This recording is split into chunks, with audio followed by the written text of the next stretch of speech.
Buenas noches y bienvenidos a una noche del terror. Soy de un pequeño poblado en el sur del estado de Puebla.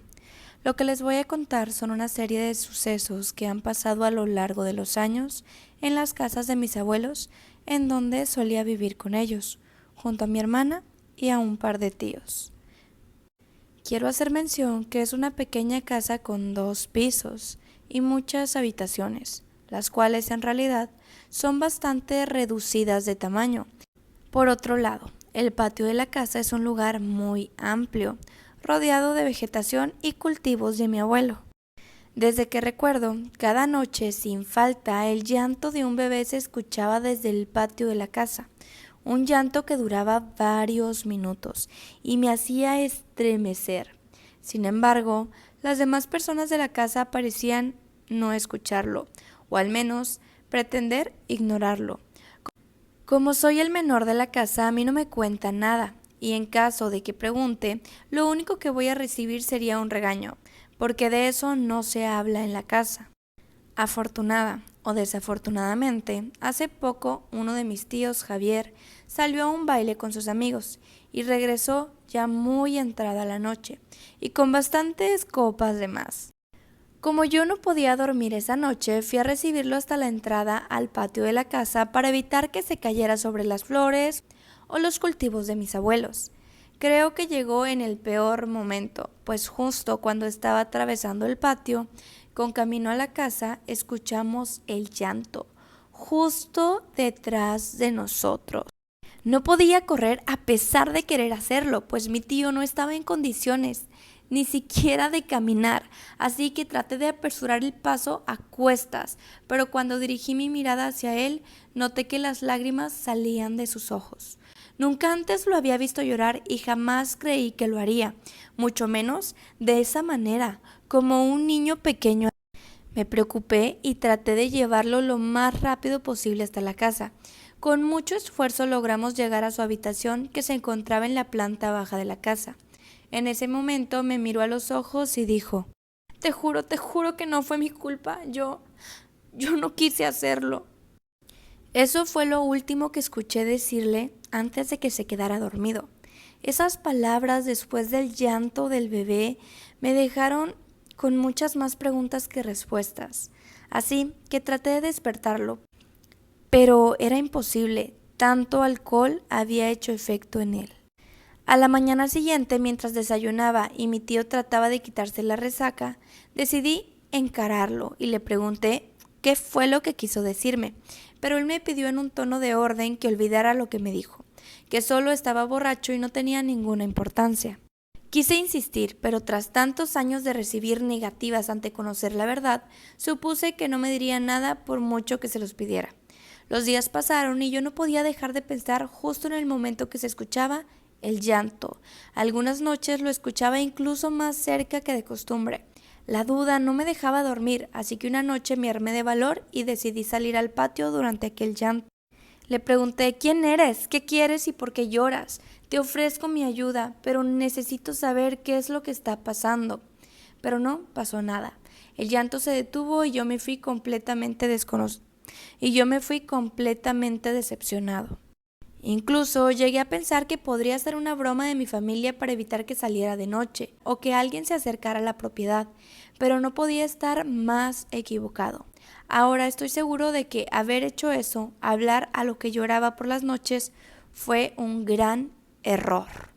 Pues, aunque durante varias noches el llanto dejó de escucharse y mi familia lo notó, e incluso estaban de mejor humor por las mañanas, era como si todo hubiera cambiado, pero en realidad estaba a punto de empeorar. Una noche, mientras cenábamos, comenzamos a escuchar pequeños pasos en el segundo piso de la casa, como si un niño pequeño corriera por todas las habitaciones. Con los días, esos pasos se escucharon bajo las escaleras. Comenzó a correr también en la planta baja. Podíamos escuchar a un niño pequeño correr y reír tras nosotros. Todo estaba empeorando rápidamente, pero mi familia aún se negaba a hablar de eso. Aún no cedía a contarme qué era lo que estaba pasando, a pesar de que cierto día mi abuelo hizo el intento de hablar. Mi abuela lo calló inmediatamente. Eso no le incumbe a nadie, no tienes por qué estar hablando de eso. así que mi abuelo no mencionó más el tema. Ese mismo día mi abuela llegó con el cura del pueblo y le pidió que bendijera la casa.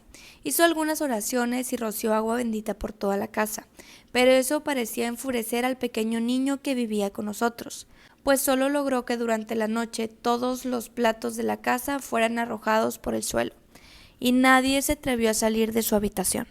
Fue hasta que amaneció cuando comenzamos a recoger todo lo que había roto. Y una vez que terminamos, por fin mis abuelos y tíos se decidieron a contar lo que ni mi hermana ni yo sabíamos. Mucho tiempo atrás, cuando mis tíos aún eran unos niños y mi tío Javier era el mayor, que apenas 12 años, se quedó a cargo por una noche de todos sus hermanos, pues mi abuela estaba teniendo problemas de salud y fue llevada de emergencia a un hospital en el pueblo vecino. Entonces Javier, tratando de alimentar a su hermanito Ricardo de 3 años, encendió la estufa para calentar algo de leche, pues no dejaba de llorar por el hambre que sentía. Sin embargo, por un descuido de mi tío Javier, una servilleta de tela fue alcanzada por el fuego de la estufa, que rápidamente se propagó por toda la casa, que en aquel entonces era una pequeña choza de madera. Mi tío logró socar a todos sus hermanos, excepto a Ricardo, quien se quedó dentro de la choza, y lo único que podían escuchar era un llanto mientras el fuego terminaba con él. Por la mañana mis abuelos llegaron y vieron su casa consumida por el fuego, y al no ver al Ricardo por ningún lado entendieron lo que había sucedido.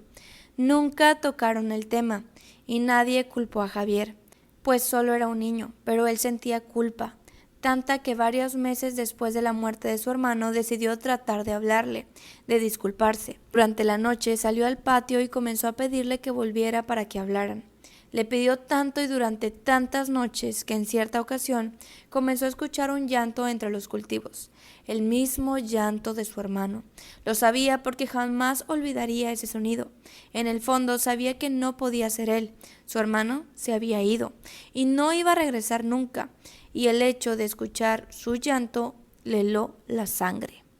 Pasaron las noches y el llanto continuaba, cada vez más cerca de la casa, en el centro del patio donde solía estar la choza de madera. Fue donde el llanto permaneció durante tantos años. En ese tiempo habían tratado de todo, incluso de vender la propiedad, pero cada vez que estaba por cerrar el trato, los compradores se echaban para atrás o sucedía algo que impedía la venta. El cura del pueblo no logró nada. Incluso chamanes del pueblo vecino solo causaban que el llanto aumentara en tiempo. Por esa razón decidieron nunca hablar de ello. Y había funcionado en cierta forma, hasta que yo cometí el error de querer hablar con eso. Porque definitivamente no era Ricardo, eso era algo malvado, que si bien no nos había hecho daño, nos mantenía en constante miedo como si se alimentara de eso. Incluso ahora esa presencia sigue atormentándonos. Mis tíos han formado sus familias y se han ido. Incluso mi hermana se fue a estudiar a otro lado. Solo quedamos mis abuelos, mi tío Javier y yo. Pero estoy seguro de que esa cosa viene por mi tío.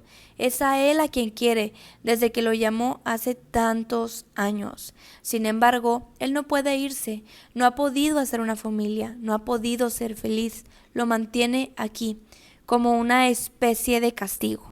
Tal vez algún día yo también deba irme de aquí, pero temo por mis abuelos, temo que mi tío no sea capaz de protegerlos, aunque también me preocupa que él cometa alguna tontería, creyendo que eso nos puede liberar a todos de esto. No sé cuánto tiempo más permanecerá dentro de la casa, o si en algún momento nos hará daño, pero cada vez son más frecuentes las voces, las sombras, y sentir como alguien nos toca la espalda cuando estamos distraídos.